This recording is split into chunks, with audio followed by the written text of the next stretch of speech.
بسم اللہ الرحمن الرحیم۔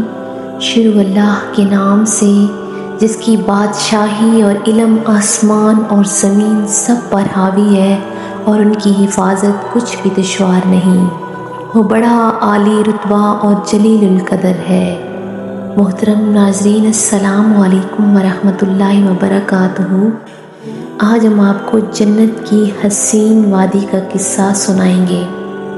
حضرت سیدنا ابو ہریرہ رضی اللہ تعالیٰ عنہ سے روایات ہے کہ پیارے نبی صلی اللہ علیہ وآلہ وسلم ایک وادی میں پہنچے جہاں نفیس معطر خوشگوار ٹھنڈی ہوا چل رہی تھی اور نہایت راحت و سکون کی مبارک آوازیں آ رہی تھیں۔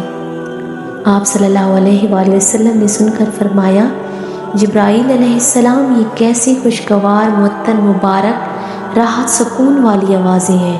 عرض کیا، یا رسول اللہ صلی اللہ علیہ وآلہ وسلم، یہ جنت کی آوازیں ہیں۔ وہ کہہ رہی ہیں کہ اے بار الہی، میرے ساتھ تو نے جو وعدہ کیا تھا وہ پورا فرما۔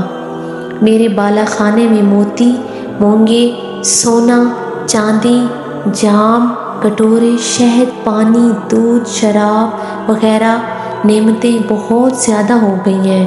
ایسے رب کائنات کی طرف سے جواب ملا کہ ہر ایک مسلمان جو مجھے اور میرے رسولوں علیہ السلام کو مانتا ہے اور میرے ساتھ کسی کو شریک نہیں ٹھہراتا اور نہ ہی میرے برابر کسی کو سمجھتا ہے، وہ سب تجھ میں داخل کیے جائیں گے۔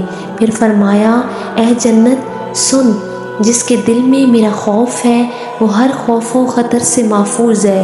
مجھ سے سوال کرنے والا محروم نہیں رہتا، مجھے قرض دینے والا بدلہ پاتا ہے، جو میرے اوپر بھروسہ کرتا ہے اسے خوب عطا فرماتا ہوں۔